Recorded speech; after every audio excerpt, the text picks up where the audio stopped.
अब आपको देश की राजधानी दिल्ली के बारे में कुछ बताते हैं। आज दिल्ली की जनता प्रदूषण के सामने बिल्कुल बेबस है। सरकारों के पास इसका कोई समाधान नहीं। अब जिस समाधान की चर्चा हो रही है, आजकल बहस जो हो रही है वो ये कि देश की राजधानी को दिल्ली से किसी और शहर में ही शिफ्ट कर दिया जाए। लेकिन सवाल यह है कि यह दिल्ली में प्रदूषण की समस्या का समाधान है या समस्या से भागने का एक रास्ता है। जो समस्या दिल्ली की आज है वो समस्या किसी जमाने में चीन की राजधानी बीजिंग में भी थी। आज से कुछ साल पहले बीजिंग दुनिया में प्रदूषण के मामले में नंबर 1 पर था। हमारे जैसी ही बुरी हालत थी। लेकिन चीन ने अपनी राजधानी बीजिंग से किसी दूसरे शहर में शिफ्ट करने की बात नहीं की, बल्कि प्रदूषण की समस्या का सामने से मुकाबला किया और आज बीजिंग का आसमान फिर से नीला हो चुका है और वो दुनिया के टॉप प्रदूषित शहरों की सूची से बाहर हो चुका है। सवाल यह है कि जब बीजिंग ये कर सकता है तो दिल्ली क्यों नहीं? और दिल्ली और बीजिंग की भौगोलिक स्थिति, मौसम की स्थिति और विकास को लेकर काफी समानताएं भी हैं, लेकिन अंतर सिर्फ इच्छा शक्ति का और नीतियों का है, फैसलों का है। बीजिंग का प्रदूषण चीन के लिए एक शर्मिंदगी का विषय बन गया था और जनता का गुस्सा भी वहां लगातार बढ़ रहा था। इसलिए चीन ने वर्ष 2013 में प्रदूषण के खिलाफ एक बड़े युद्ध की शुरुआत की और national air quality action plan लागू किया।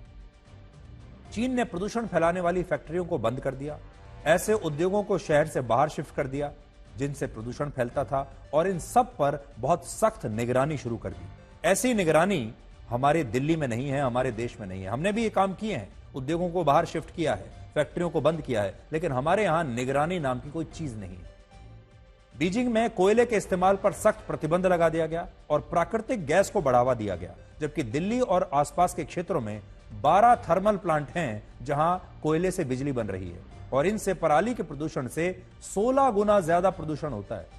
बीजिंग में लोगों से कहा गया कि अब वो अपने निजी वाहनों को कम कर दें, अपनी गाड़ियों से ना घूमें, गाड़ियों को घर में खड़ा कर दें, गाड़ियों को ना खरीदें।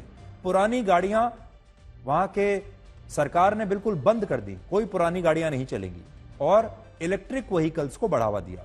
आज बीजिंग में 4 लाख ईवी और 2 लाख चार्जिंग पॉइंट्स हैं।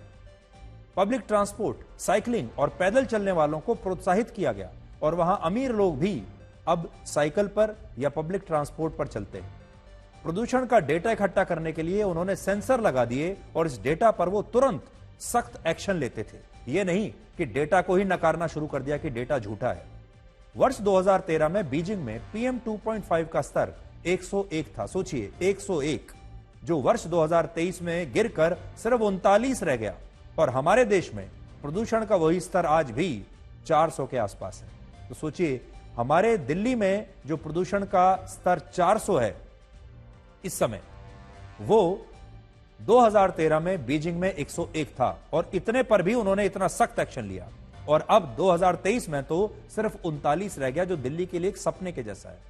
दिल्ली में सबसे बड़ी समस्या यह है कि लोग नियमों का पालन नहीं करना चाहते। इसके साथ ही यहां जनता की भागीदारी और जागरूकता की बहुत कमी है, बल्कि चीन में इसका बिल्कुल उल्टा हुआ। वहां नियमों का सख्त पालन हुआ, लोगों को जागरूक बनाया गया और वहां की जनता ने, सरकार ने और प्रशासन ने मिलकर इस प्रदूषण को हराया है।